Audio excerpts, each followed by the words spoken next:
Halo semua. Kita mendapatkan berita bahwa Pendeta Yusuf Manubulu ditangkap oleh 43 anggota polisi daerah Jawa Barat. Menurut informasi yang saya dapatkan, tuduhan yang dilontarkan adalah melakukan tindak pidana SARA dan berita bohong melalui media sosial YouTube. Dengan laporan polisi tertanggal 7 April 2023 atas nama pelapor Habadrul Munir. Nah, saya tidak tahu Habadrul Munir yang mana yang melapor. Tetapi kalau kita cari di Google, siapa Habadrul Munir? Yang keluar pertama adalah Wakil Gubernur Nusa Tenggara Barat, periode 2008 sampai 2013. Badrul Munir lain yang mungkin melaporkan adalah Badrul Munir SPDI, yang merupakan seorang pejabat Kementerian Agama. Tetapi selain kedua orang tersebut, masih ada orang-orang lain yang bernama Badrul Munir juga. Jadi sekali lagi, saya tidak tahu Badrul Munir mana yang melaporkan Yusuf Manubulu. Tetapi menurut saya, Badrul Munir yang melaporkan ini cukup luar biasa. Dia melaporkan pada tanggal 7 April 2023. Dalam waktu beberapa hari, Yusuf Manubulu ditangkap oleh 43 orang polisi. Bukan 1-2 orang polisi. Saya tidak bisa menyalahkan Badrul Munir karena melaporkan Yusuf Manubulu. Itu adalah hak dia. Saya juga tidak bisa menyalahkan pihak kepolisian yang menurunkan 43 anggota untuk segera menangkap Yusuf Manubulu hanya karena laporan seorang Badrul Munir. Ini adalah realita yang terjadi di negara kita. Tetapi sayangnya, pada surat penangkapan yang saya baca, tidak ada kejelasan video yang mana atau pernyataan yang mana persisnya yang dipermasalahkan. Jadi kita tidak tahu apa yang sebenarnya dipermasalahkan, sehingga pihak kepolisian harus mengerahkan 43 orang polisi untuk menangkap seorang Yusuf Manubulu. Kita tahu bahwa channel Yusuf Manubulu hanya menyediakan tempat bagi orang-orang yang mau memberikan kesaksian rohani. Dan kebetulan, kesaksian yang banyak di channel Yusuf Manubulu adalah kesaksian orang-orang yang murtad keluar dari Islam. Sehingga, kesannya, ada pihak-pihak yang tidak mampu menerima kenyataan bahwa banyak orang yang keluar dari Islam. Dan pihak-pihak ini berusaha membungkam kesaksian orang-orang yang murtad keluar dari Islam.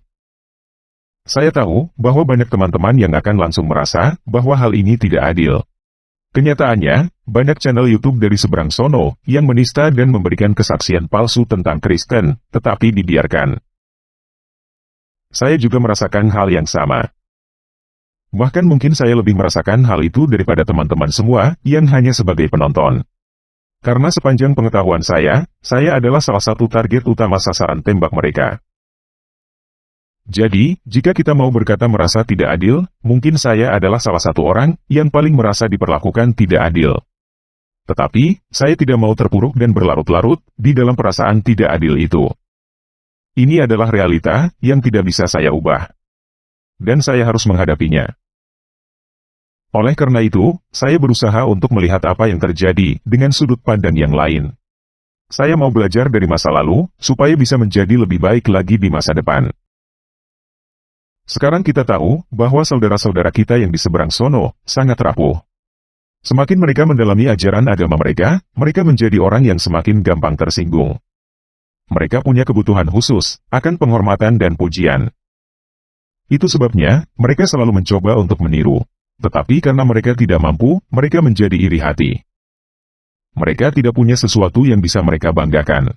Itu sebabnya, mereka selalu menghina orang lain, untuk menghibur diri sendiri. Mereka bahkan tidak bisa mempertahankan argumentasi, sehingga mereka harus menyerang pribadi, untuk membungkam. Mereka adalah pihak yang membenci, tetapi selalu merasa dibenci. Mereka harus berlaku curang, menggunakan standar ganda, karena mereka tidak mampu untuk bersaing dengan adil. Ibaratnya kalau dalam pertandingan tinju, mereka boleh pakai tangan dan kaki, sedangkan kita hanya boleh pakai tangan, itu pun dalam keadaan terikat. Kalau dalam pertandingan catur, mereka menggunakan pasukan yang lengkap, dan boleh ulang. Sedangkan kita tidak boleh ulang, itu pun tanpa ratu dan benteng. Jadi, apakah kita diperlakukan dengan tidak adil? Ya, kita memang diperlakukan dengan tidak adil. Tetapi bagi saya, ini adalah sebuah pujian. Ini artinya, kita memang adalah umat yang lebih dewasa dan kuat, sedangkan mereka adalah umat yang lebih kekanak-kanakan dan lemah. Sehingga, walaupun jumlah mereka banyak, mereka masih harus difur, seperti anak bawang. Jadi, saya melihat hal ini sebagai sebuah tantangan. Kalau kita menang melawan mereka dalam pertarungan yang adil, itu biasa aja. Tetapi kalau kita menang melawan mereka, walaupun kita dicurangin dalam pertarungan yang tidak adil, itu berarti kita lebih dari pemenang. Sesuai dengan apa yang dikatakan di dalam Roma 8 ayat 37. Jadi pertanyaannya adalah, bagaimana caranya kita menang melawan anak bawang? Kalau kita cuekin, mereka songongnya luar biasa. Menganggap kita kalah, dan takut kepada mereka. Kalau kita tawar sedikit, mereka langsung nangis, nuduh kita curang, dan lapor ke emak mereka. Mereka boleh berbuat apapun seenak jidat mereka, kita tidak. Aturan bermain hanya berlaku bagi kita, tidak berlaku bagi anak bawang. Oleh karena itu, saya merenungkan hal ini dengan sangat mendalam. Dan saya mengambil keputusan untuk melakukan perubahan. Pada video ini, saya akan sharing hasil perenungan dan keputusan saya. Saya berharap teman-teman menyimak hal ini baik-baik, terutama yang berkarir sebagai YouTuber Kristen atau influencer Kristen di media sosial lain. Karena kita lebih dari pemenang, kita akan tetap menang walaupun kita dicurangin. Oke, kita mulai aja ya.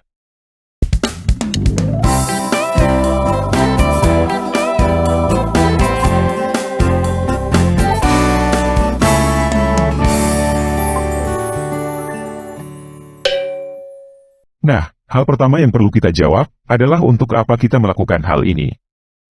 Coba jujur dalam menjawab pertanyaan ini. Benarkah kita mau memenangkan jiwa? Atau kita mau membuktikan bahwa kita benar? Atau kita cuma mau sekedar mencari duit di YouTube? Nah, kalau kamu cuma mau sekedar cari duit di YouTube, saya sarankan kamu untuk cari topik lain yang tidak ada hubungannya dengan agama. Karena topik di luar agama, penontonnya lebih banyak, yang artinya uangnya lebih banyak. Kamu tidak bisa dapat uang banyak dengan membahas topik agama. Selain itu, topik agama mempunyai resiko, dipenjara dan atau dipersekusi. Jadi, kamu jangan pernah mau menjadi YouTuber Kristen, karena mau cari duit. Saya bukan berkata, bahwa kamu tidak boleh dapat uang, dari menjadi YouTuber Kristen.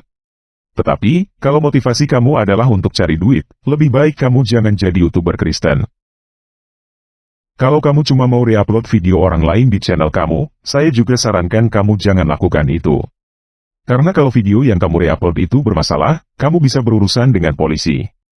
Karena kamu sudah ikut serta dalam menyebarkan informasi apapun yang dianggap melanggar hukum itu. Selain itu, kamu juga tidak akan mendapatkan uang iklan dari YouTube, Rp1 pun. Jadi, kalau ada video yang kamu suka, dan mau kamu simpan, simpan itu di perangkat kamu, untuk konsumsi kamu sendiri. Kalau kamu mau orang-orang lain melihat video itu juga, bagikan video itu ke sosial media lain, dengan cara memberikan URL video YouTube itu. Jelas ya? Nah, kalau kamu menjadi YouTuber Kristen, karena mau membuktikan bahwa kamu benar, saya sarankan kamu, untuk merenungkan ulang motivasi kamu itu. Saya tidak berkata bahwa motivasi kamu salah. Tetapi saya mau kamu merenungkan lebih dalam lagi. Pertama, biasanya orang yang paling banyak bicara adalah orang yang paling bodoh. Itu sebabnya kita punya pepatah, tong kosong nyaring bunyinya. Jadi, sebelum kamu berdebat dengan orang lain, coba kamu berdebat dengan diri kamu sendiri dulu. Apakah yang kamu percaya itu memang benar, atau itu cuma keyakinan buta kamu yang sebenarnya salah? Saya bukan berkata bahwa saya sudah selalu benar, atau berkata bahwa saya tidak pernah salah. Saya sendiri terus-menerus menguji, apakah yang saya sampaikan itu benar. Kalau kita menjadi YouTuber, untuk membuktikan bahwa kita benar, maka kita akan menjadi orang yang cuma ngeyel mempertahankan harga diri. Menurut saya, ini seperti anak kecil yang debat kusir, untuk membuktikan bahwa bapaknya adalah Superman yang bisa terbang.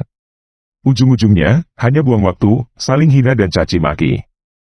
Apakah kita mau menjadi orang yang seperti itu? Saya berharap tidak ada YouTuber Kristen yang seperti itu. Karena hal itu, bukan hanya mempermalukan diri sendiri, tetapi mempermalukan Kristen. Anggaplah apa yang kita sampaikan itu benar. Lalu apa hasil yang kita dapat?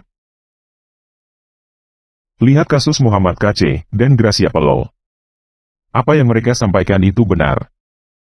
Tetapi itu tidak membuat orang sadar, malahan membuat orang marah. Apakah itu yang kita inginkan? membuat orang sakit hati, dan menambah musuh? Itu bukan yang saya inginkan. Saya bukan mau membuat orang sakit hati dan menambah musuh. Tetapi, juga bukan berarti saya harus menyerah dan membiarkan kesalahan begitu saja. Maksudnya begini. Misalnya, kita kenal dengan seorang anak maling, koruptor, atau profesi sejenisnya. Apa jadinya, kalau kita berkata, bapak lo itu adalah maling? Walaupun apa yang kita katakan itu benar, apa yang kita dapatkan? Untuk apa kita berkata, bapak lo itu adalah maling? Untuk menyampaikan kebenaran?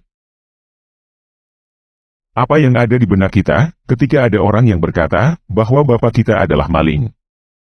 Apakah kita akan memeriksa, apakah benar bapak kita adalah maling? Atau kita langsung menilai, orang ini ngejakin berantem, dengan menghina orang tua kita? Apakah hal ini berarti, kita tidak boleh memberikan informasi, bahwa bapak seseorang adalah maling? Enggak juga. Tetapi, kita harus berpikir lebih dalam, tentang apa yang kita lakukan. Untuk apa kita melakukan hal itu? Kalau kita melakukannya, hanya demi menyatakan kebenaran, ada kemungkinan, hasilnya kita hanya melukai orang lain. Apalagi kalau ternyata, apa yang kita kira kebenaran itu sebenarnya salah. Ternyata orang itu bukan anak maling. Bukankah hal itu berarti kita sudah memfitnah orang? Jadi kalau kita berkata kepada seseorang, bapak lo adalah maling. Untuk apa? Dan apa yang kita dapatkan? Walaupun hal itu adalah kebenaran, tetapi hal itu tidak menghasilkan sesuatu yang positif. Misalnya yang kita kenal, adalah seorang maling, koruptor, atau profesi sejenisnya. Kita tahu dengan jelas, bahwa dia adalah maling. Dan itu adalah fakta. Apa jadinya, kalau kita berkata, lo itu maling? Apakah itu bisa membuat orang itu bertobat, dan berhenti dari profesinya sebagai maling? Atau kita membuat orang itu merasa terancam, takut kita lapor polisi, dan akhirnya dia akan berusaha untuk membunuh kita. Orang itu juga tahu bahwa dirinya adalah maling kan? Lalu, untuk apa kita berkata kepada dia, bahwa dia adalah maling? Apakah berarti kita harus diam aja, kalau tahu seseorang adalah maling? Gak begitu juga kan? Kita harus melakukan hal yang benar, terhadap fakta yang kita ketahui. Bukan sekedar asal berbicara, yang penting apa yang kita sampaikan itu adalah kebenaran. Apa yang sebenarnya kita inginkan? Kalau kita ingin orang itu bertobat, kita harus mencari cara, bagaimana cara berbicara kepada orang itu, supaya dia mengerti, bahwa mencuri itu salah. Kalau perlu, kita memberitahukan bahwa mencuri itu salah, tanpa dia tahu, bahwa kita tahu dia maling. Supaya dia tidak merasa terancam oleh kita. Kalau dia memang tidak tahu jalan lain untuk hidup selain mencuri, bagaimana kalau kita berikan solusi? Kasih tahu cara lain untuk hidup, selain mencuri. Kalau memang kita tidak punya cara supaya orang itu bertobat, dan kita tidak mau, ada orang lain yang menjadi korban dicuri oleh dia, bukankah sebaiknya kita beritahukan bahwa orang itu adalah maling, kepada polisi? Atau setidaknya, kita beritahukan si calon korban, untuk hati-hati. Jadi, ini bukan hanya tentang apakah yang kita sampaikan, adalah kebenaran atau bukan. Tetapi kita harus benar-benar berpikir, tentang apa yang sebenarnya kita inginkan. Kalau kita mau menjadi YouTuber Kristen, karena ingin menyampaikan kebenaran, ingin membuktikan diri, ingin mendapatkan pujian, ingin tampil sebagai orang paling benar di seluruh dunia, dan lain sebagainya, saya sarankan kamu, untuk pikirkan ulang motivasi kamu itu. Karena pada dasarnya, apa yang kamu lakukan, adalah untuk memuaskan ego kamu sendiri. Ketika kamu tampil untuk memuaskan ego kamu sendiri, mungkin apa yang kamu sampaikan itu benar, tetapi kamu tidak melakukan hal yang benar. Yang terjadi adalah, kamu hanya menyakiti hati orang lain, dan menambah musuh. Saya harus akui, bahwa ada beberapa video, yang saya buat dengan motivasi seperti itu. Saya buat video-video, karena saya kesal melihat komentar-komentar dari orang-orang dungu, yang bertanya itu melulu. Apalagi, melihat orang-orang yang mau bertanya, tetapi tidak mau mendengarkan jawaban. Saya emosi. Ada kalanya saya bisa menahan emosi. Ada kalanya saya tidak bisa tahan emosi. Ibaratnya, ada orang yang bertanya, saya mau naik motor, kalau kamu bisa buktikan, bahwa motor itu ada pedal untuk digoesnya. kalau saya lagi punya waktu, dan tidak emosi, saya bisa menjelaskan dengan sabar, bahwa kamu salah bertanya. Yang ada pedal untuk digowes itu sepeda, bukan motor. Kami yang jualan motor, tidak pernah klaim, bahwa motor kami ada pedal untuk digowesnya. Tetapi, kalau tiap hari, ada orang yang menanyakan hal yang sama, saya tidak punya waktu untuk jawab satu persatu, dengan begitu sabar. Kamu bisa lihat sendiri, ada berapa banyak komentar di dalam satu video. Ada ribuan, bahkan ada puluhan ribu. Saya tidak sanggup jawab komentar satu persatu. Dan yang paling bikin saya emosi, adalah ketika ada orang-orang yang merasa dirinya menang, karena pertanyaannya tidak dijawab. Orang-orang dulu ini, merasa dirinya hebat dan pintar. Padahal, pertanyaannya tidak saya jawab, karena pertanyaannya terlalu tolol. Dan bagi saya, menjawab orang-orang seperti ini, hanya buang-buang waktu. Mereka adalah orang-orang yang hanya mau bertanya, tetapi tidak mau mendengarkan jawaban. Selain itu, pertanyaan-pertanyaan bodoh itu sudah pernah saya jawab, dalam video. Itulah sebabnya, saya membuat folder menjawab tutu mulu, yang isinya semua video, yang menjawab pertanyaan berulang. Ada kalanya, emosi saya itu terbawa, ketika saya membuat video. Emosi di dalam video, bisa menjadi sesuatu yang bagus, bisa juga menjadi sesuatu yang tidak bagus. Kalau tidak ada emosi sama sekali di dalam video, juga tidak bagus. Karena video itu akan terasa mati atau membosankan. Maksud saya begini. Kita kasih kue kepada seseorang, adalah sesuatu yang bagus. Memberikan kue, adalah ekspresi, emosi, mengasihi. Tetapi kalau kita kasih kuenya, dengan cara templokin ke muka, jadinya ngejakin berantem. Jadi, apa yang kita sampaikan, bukan segalanya. Bagaimana cara kita menyampaikannya, juga sangat penting. Jadi, saya memutuskan, untuk mereview ulang video-video yang lama. Mungkin ada video-video lama saya, yang memberikan kue, dengan cara templokin ke muka. Kalau ada video-video saya yang seperti itu, saya mau meremake ulang video-video itu. Karena tujuan saya membuat video, bukan untuk menyakiti orang lain. Oleh sebab itu, saya mau minta tolong kepada teman-teman semua, terutama kepada teman-teman yang muslim. Kalau kamu menemukan suatu video, yang bisa membuat orang merasa sakit hati, tolong kasih tahu saya, supaya saya memperbaikinya. Saya mau berusaha, untuk membuat video-video, yang bisa membuat kamu mengerti bahwa kamu salah, tanpa menyakiti hati kamu. Buat teman-teman YouTuber Kristen, saya mau teman-teman memahami hal ini. Kalau kita mau sukses, kita harus hidup dari YouTube. Kita harus dapat duit dari YouTube. Kalau kita mau sukses, kita harus membuktikan bahwa kita benar, dan mereka salah. Tetapi bukan itu tujuannya. Tujuan kita, adalah memenangkan jiwa. Menyelamatkan jiwa, bukan membinasakannya. Orang yang hebat, bukan orang yang menang dalam peperangan, tetapi orang yang menang tanpa berperang. Ini adalah jawaban, bagaimana caranya menang melawan anak bawang. Kenyataannya, kita melawan mereka dalam keadaan terikat, sedangkan mereka bebas sebebas-bebasnya. Kalau kita kalah, rugi. Kalau kita menang, juga tidak bangga. Jadi, kita harus menang melawan anak bawang, tanpa berperang.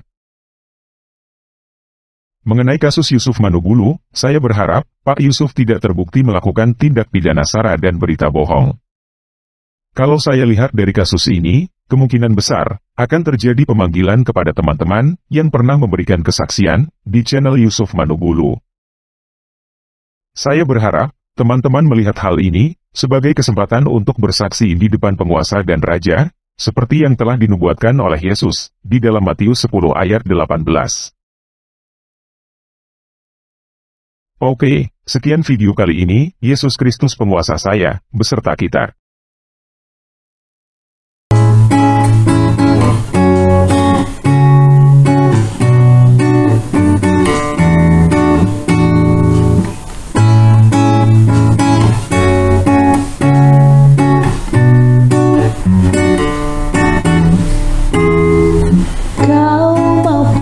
Aku tahu Tuhan hanya sejauh doa. Kita pun pernah merasakan ditinggalkan dan juga meninggalkan cinta yang fana.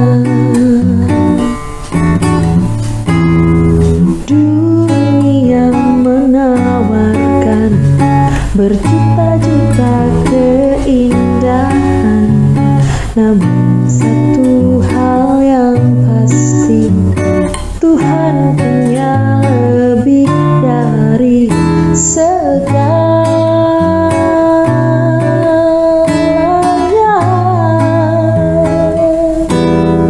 Bergembiralah di hari mujur, dan ingatlah hari malang ini pun Allah jadikan sama seperti hari mujurmu, supaya manusia tak dapat menemukan suatu hal tentang masa depannya.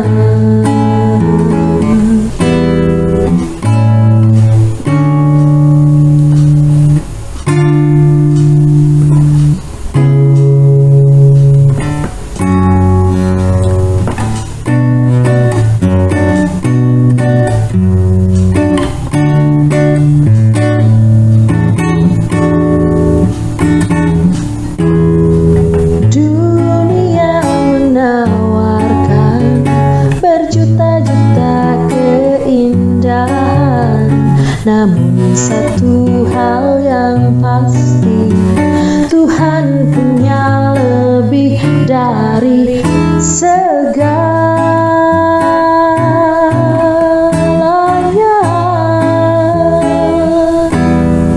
Bergembiralah di hari mujur, dan ingatlah hari malang ini pun Allah jadikan sama seperti hari mujurmu. Bergembiralah di hari mujur, dan ingatlah hari malang ini pun Allah jadikan sama seperti hari